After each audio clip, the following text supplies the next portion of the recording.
Welcome back to our C Programming on the Web series of videos. We are taking a look now at how to handle forms in C. We're going to create a form in HTML and talk about a little bit of what happens in the forms and some of the things that you can do. And then we're going to send the output of that form into our C program. And I'll show you how to do that program, and you're going to extend this program to make it do some other things for yourself. But this is by no means the end-all, be-all of C programming of forms. I'm going to show you some very simple things that you can do so that you can kind of get started with this and have some fun with C. This is, again, not the end of the line. This is just the beginning of using C programming to receive input from forms. Let's talk about forms for a minute. When you create a form in an HTML page, it will have a number of input types. Some of those are text. That's the one that we'll use. It's just an input text box. Some are radio buttons, and radio buttons, if there's 3 or 4 of them, you need at least 2.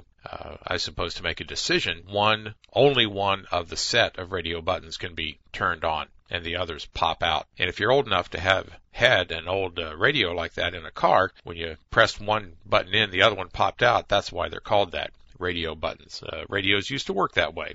The checkbox type, you can have many of those, and that's when you normally fill out a form and you check for this or that mailing. It's usually a little square, and you check it and it gets a little check mark in it. That's a checkbox item, input type on a form. Forms also have an action, which is defined in the head tag of the form, the beginning of the form. The action will be either post or get.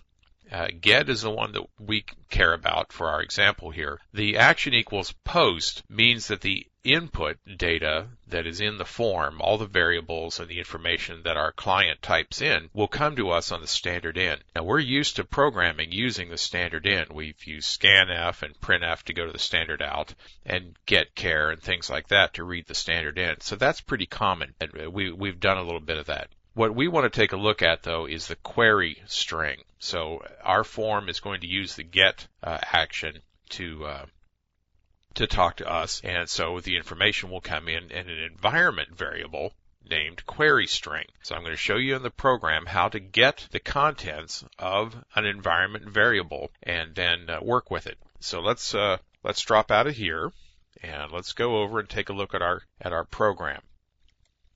This is the program, and let me just fill you in with the form first. Here, let's take a look at the form real quick before we get into all the code of the program. The program will make some more sense if we look at the form first. Here's the HTML, the head, the title, the beginning of the body, all very straightforward. And here's our form definition.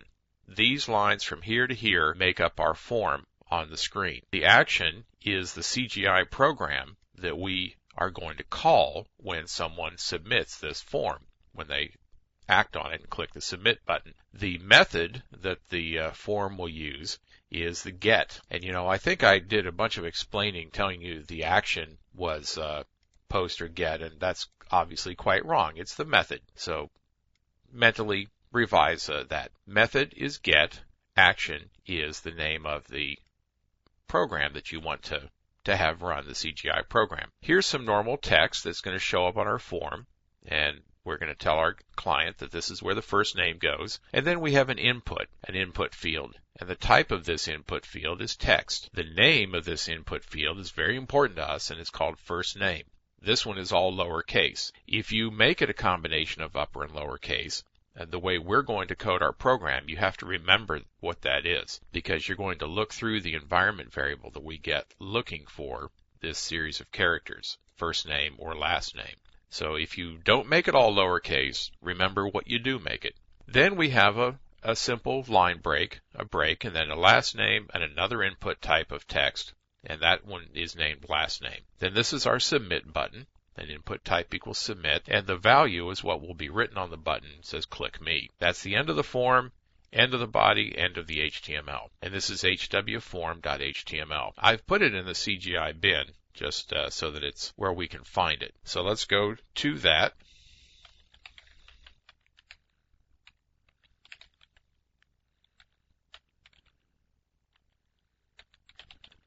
There we go.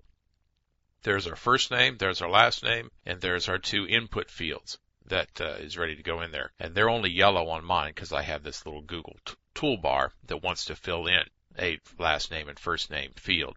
It does that by looking at those names and figuring out what I've put in there before. If I view the source, here's exactly what was in our file that's there for the form that we just looked at, and our form action and method and all the rest of that. To see the name here, a first name and last name, that's how the Google toolbar figures out that we probably want a first name or a last name, and it knows how to autofill that, in case you ever wondered why that works that way or how it works. So this is where we're going to type in information, and this is our submit button. I didn't put another break right here, so that's why it's on the same line with last name. But if we'd put a BR there, it would be down here underneath. So we're not going to click that yet because now we need to go look at the program that's going to receive this.